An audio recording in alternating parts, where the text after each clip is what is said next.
It's me. Ya boy. What's going on, guys? We're here. We out here.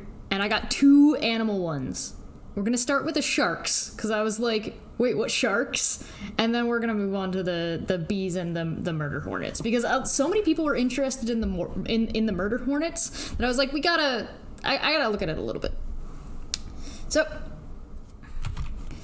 this is what we got. Robot versus volcano. Sometimes it's just fun to blow stuff up.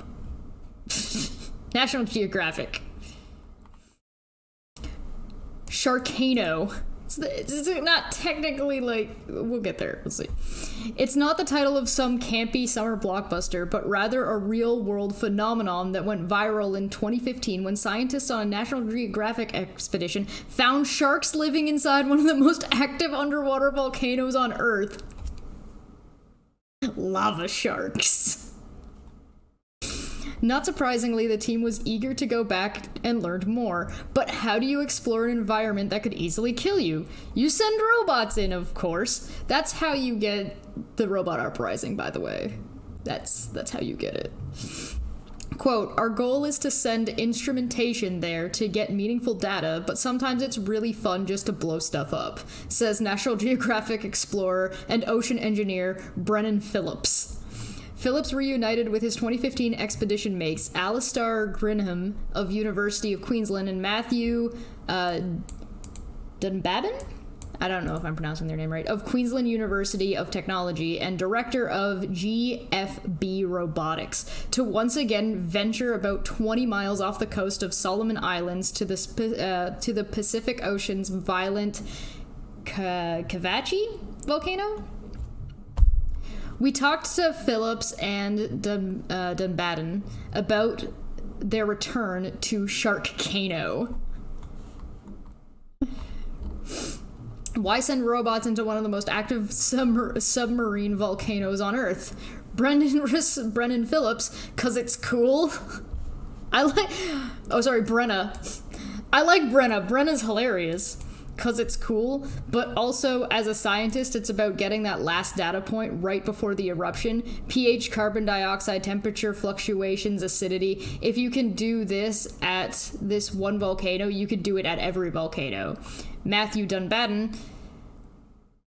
Babin. Yeah, that's right. After looking at a friend's amazing video of Kavachi's past eruptions, hearing about the remoteness of the site and how challenging the conditions are, we're determined to try to get there. This all addresses an interesting problem with the monitoring in extreme environments, in that no matter how well built your systems are or how much they cost, it's very unlikely they will survive an explosion. So, to start increasing our knowledge of these environments, you have to develop low-cost monitoring tools that are capable of undertaking meaningful measurements, but are not so costly that you can't afford to lose them. Why? Do you want to play the video? So we're in the Solomon Islands. I want to see what this looks like. I'm muting it because I don't want to get striked or whatever. There's Brennan. We're just gonna skip it. We're gonna skip through. Okay, they're underwater. That's what the craters look like. Very cool.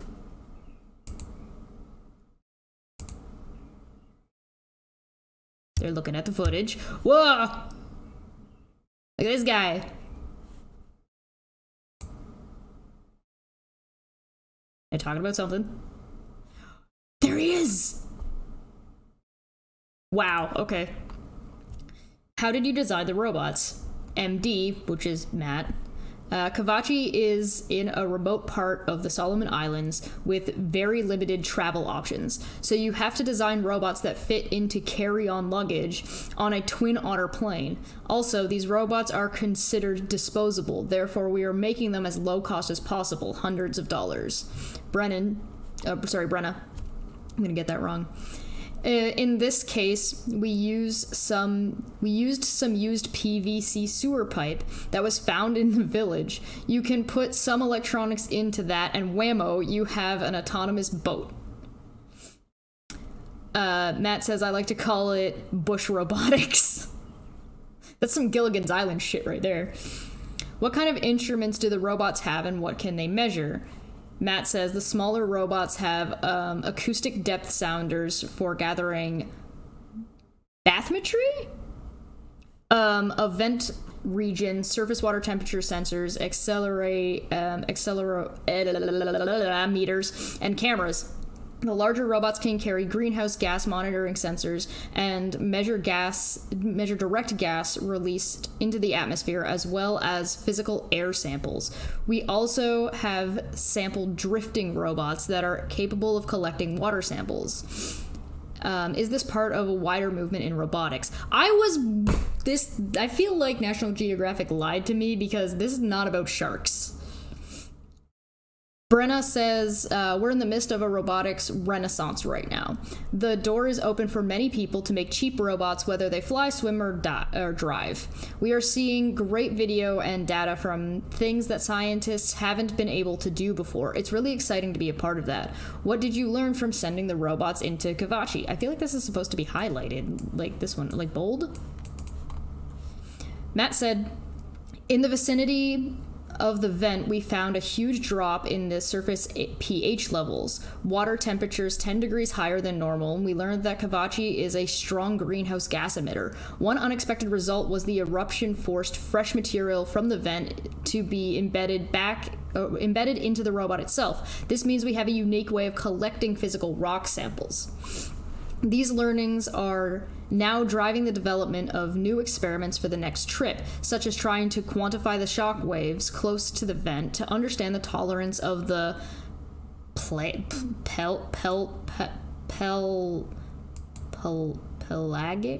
I don't know, fish and sharks that are living around this volcano. Also, we are designing landers to travel to the vent and drop sensors directly into it. How do you feel about discovering sharks in the volcano? Hey, there we go, sharks. Brenna, well, to put my scientist hat on, there are a number of reasons why there shouldn't be anything living in there except maybe bacteria. Number one is it's very hot and acidic, and we measured that. Number two is it's very turbid. So the water is very cloudy. None of these things are good for fish. Whether they're good for sharks, that's up for debate. Yet we saw sharks that in between eruptions are darting in and out between the clouds of the plume. So that's a lingering question mark. After it's not even Sharknado, it's supposed to be Sharkano. Video got out, I got contacted by lots of shark scientists, and everybody's like, we need to tag a shark, let's do it. This story is not over, for better or worse, we gotta go back. What does it feel like being that close to one of the most active pelagic? Oh, it's pelagic. What does it feel like being that close to one of the most active underwater volcanoes in the world? Brenna says, the boat is literally vibrating, which you especially feel in your chest. It feels like a crack of thunder has just gone off right next to you and underneath you. I feel relief to head home and be in one piece. I thought, quote, yes, that was a great day. That was awesome. Now let's get away from that. End quote. There you go. Interview has been edited for length and context. And then there's like more stuff down here. But anyway, that's the shark. I just thought it was cool. Look at that. Look at them. They got a few. Oh, they're different kinds of sharks too. They're not all the same kind of shark.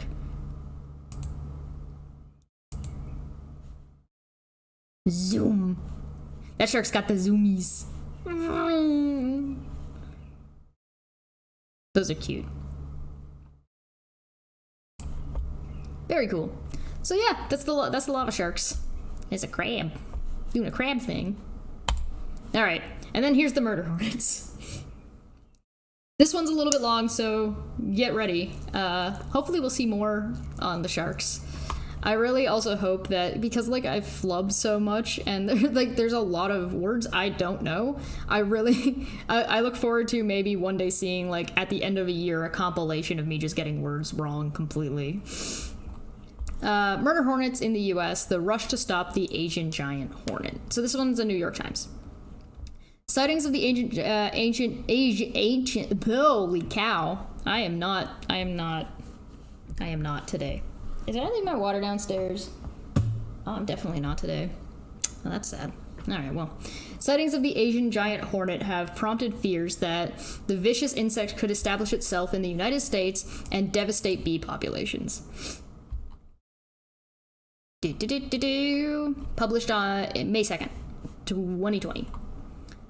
Blaine, Washington. In his decades of beekeeping, Ted McFall had never seen anything like it.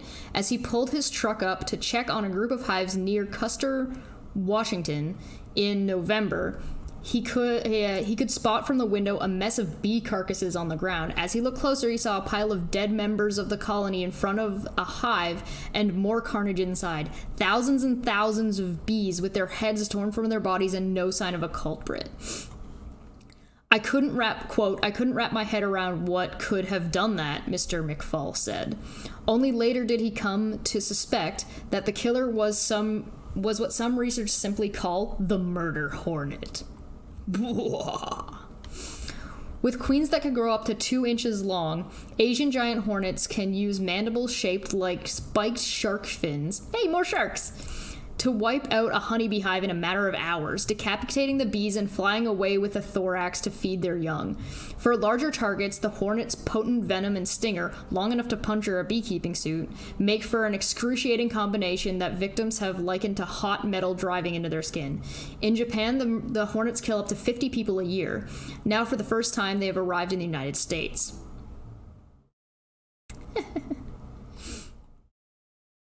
Mr. McFall still is not certain that Asian giant hornets were responsible for the plunder of his hive, but 2 of the predatory insects were discovered last fall in the northwest corner of Washington state, a few miles north of his property. The first sightings in the United States. Scientists have since embarked on a full-scale hunt for the hornets, worried that the invaders could decimate bee populations in the United States and establish such a deep presence that all hope for eradication could be lost. This is our window, quote, "This is our window to keep it from establishing," said Chris Looney, an entomologist at Washington State Department of Agriculture. Quote, "If we can't do it in the next couple of years, it probably can't be done." Here's a picture of all the dead bees with no heads. Oh, that's a lot of, not the bees!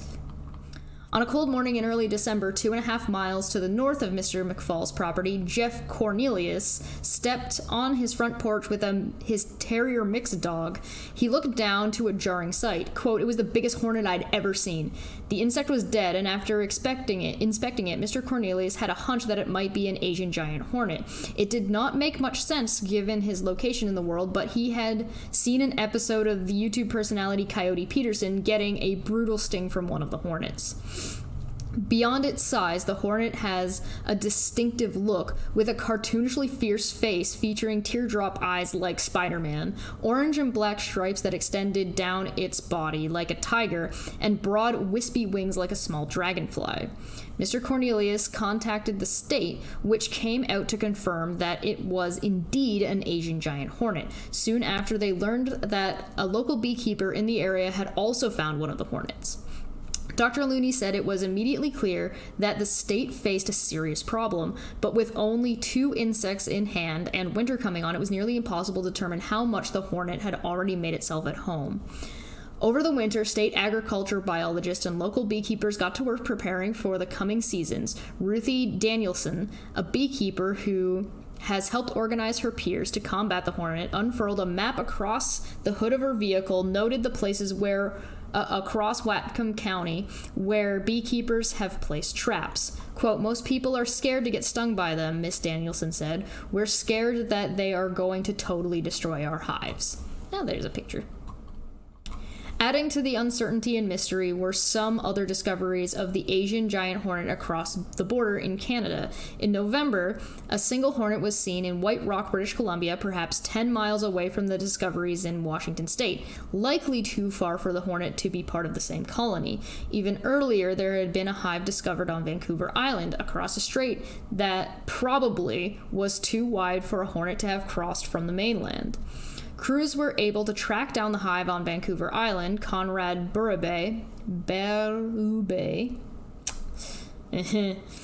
a beekeeper and entomologist in the town of Nanaimo, was assigned to exterminate it. He set out at night when the hornets would be in their nest. He put on shorts and thick sweatpants, then his bee suit. He donned Kevlar braces on his ankles and wrists, but as he approached the hive, he said the rustling of the brush and the shine of the flashlight awakened the colony. Before he had a chance— this sounds like a horror movie.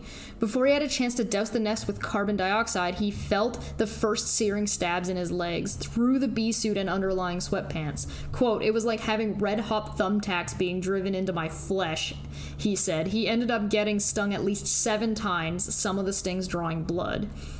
Junichi Takahashi, a researcher at Kyoto Sango University in Japan, said the species had earned the murder hornet nickname there because its aggressive group attacks can expose victims to doses of toxic venom equivalent to that of a venomous snake in a series of stings can be fatal. The night he got stung, Mr. Berube, I don't know if I'm pronouncing— my accent is probably awful— still managed to eliminate the nest and collect samples, but the next day his legs were aching as if he had the flu. Of the thousands of times he has been stung in his lifetime of work, he said the Asian giant hornet stings were the most painful. Bees! After collecting the hornet in the Blaine area, state officials took part of a leg that took off part of a leg that I got really confused there for a second, and shipped it to an expert in Japan. A sample from the Nanaimo nest was sent as well. A genetic examination concluded over the past few weeks determined that the nest in Nanaimo and the hornet near Blaine were not connected, said Talisa Wilson, a state pest biologist, meaning there had probably been at least 2 different introductions into the region.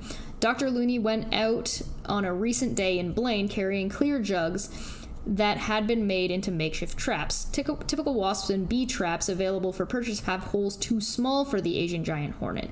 He filled some with orange juice mixed with rice wine, others had kefir mixed with water, and a third batch was filled with some experimental lures, all with the hopes of catching a queen emerging to look for a place to build a nest. He hung them from trees, geotagging each location with his phone. In a region with extensive wooded habitats, wow, for hornets to establish homes, the task of finding and eliminating them is daunting. How to find dens that may be hidden underground, and where to look given that one of the queens can fly many miles a day at speeds up to 20 miles per hour. The miles of wooded landscape and mild, wet climate of western Washington state makes it an ideal location for the hornets to spread. In the coming months, Mr. Looney said he and others plan to place hundreds more traps. State officials have mapped out the plan in a grid, starting in Blaine and moving outward. The buzz of activity inside a nest of Asian giant hornets can keep the inside temperature to about 86 degrees, so the trackers are also exploring using thermal imaging to examine the forest floor. Later, they may also try other advanced tools that could track the signature hum the hornets make in flight. If a hornet does get caught in a trap— look at this fucking thing! He looks so angry! Let go of me! How dare you! There are plans to possibly use radio frequency identification tags to monitor where it goes. Sorry, if a hornet does get caught in a trap, Dr. Looney said there are plans to possibly use radio frequency identification tags to monitor where it goes, or simply attach a small streamer and then follow the hornets as it returns to its nest. While most bees would be unable to fly with a disruptive marker attached, That is not the case with the Asian giant hornet. It's big enough to handle the extra load. These things don't give a fuck. Dude. He looks so mad. What is coming out of his mouth? Bleh. Bleh. This is a dead one. Bleh. Dude. Dude. The Karen of Hornets. Yeah, that's... Damn, they killed so many bees. This is Ted McFall's beehive.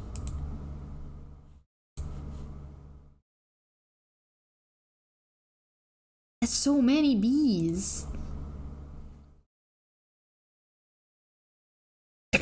Look at the title of this. That's sassy. Dang. Well, anyway, that was the two that I had for you for animals. One of the things that I found annoying so far doing this series is that I have to sign up, like I have to give them email so they can send me... I wish we had a better picture of the shark.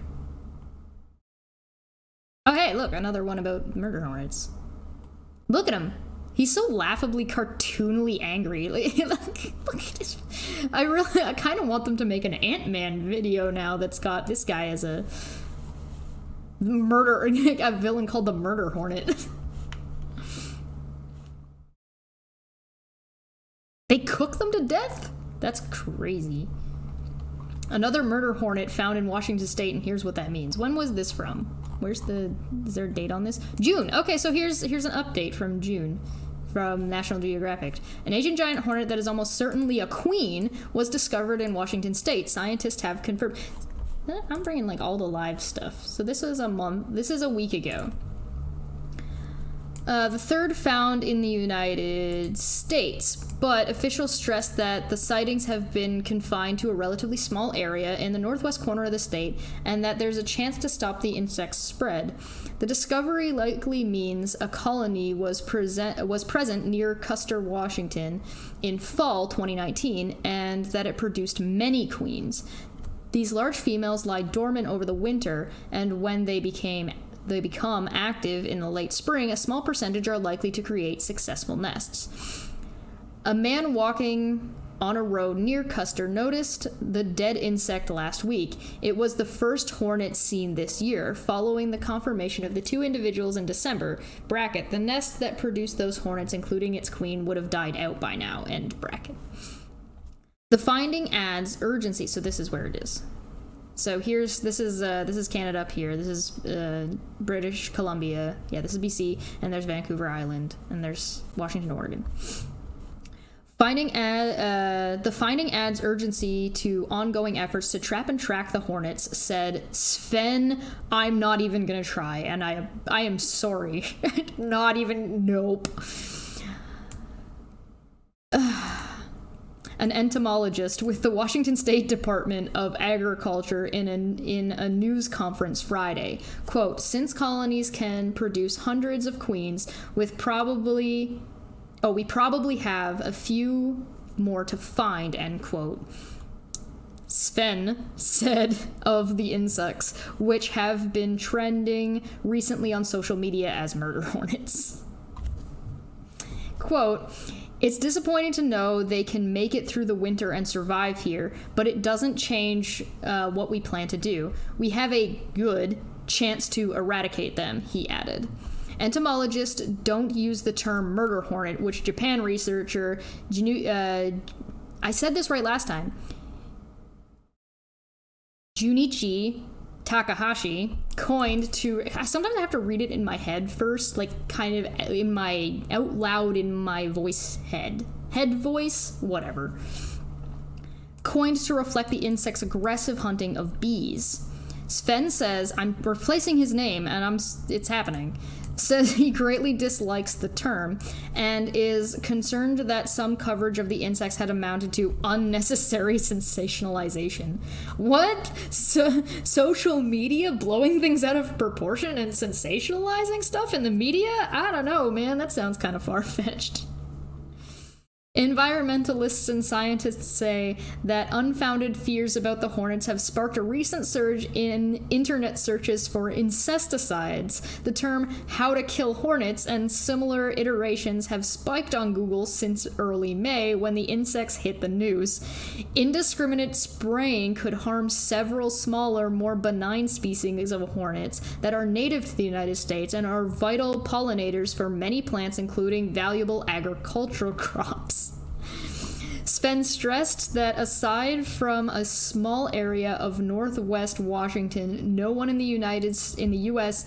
needs to worry about Asian giant hornets. There, don't worry.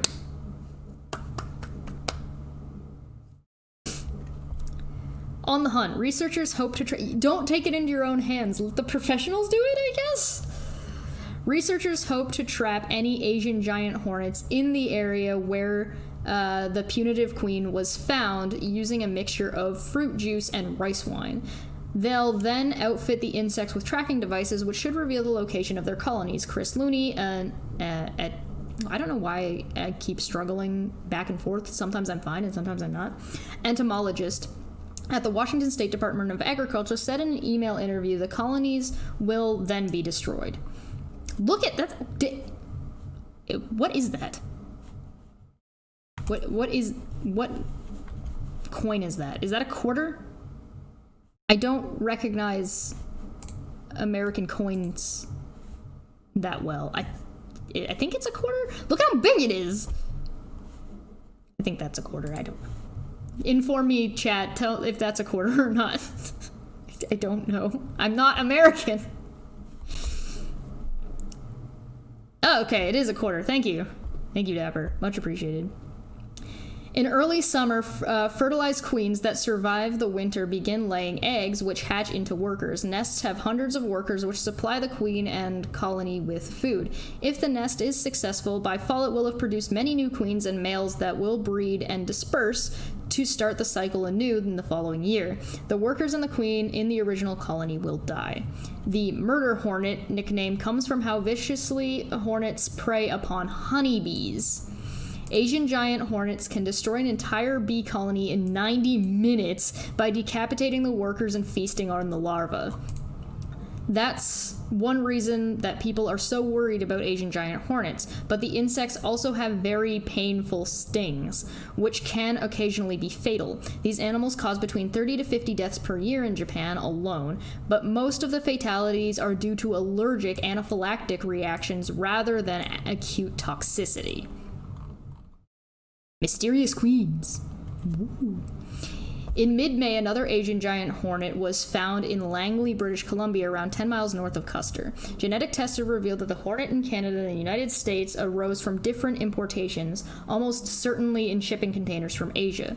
Until a recent finding near Custer, scientists had hoped that the workers found in December would have come from a colony that didn't succeed in producing new queens, a hope that is now dashed.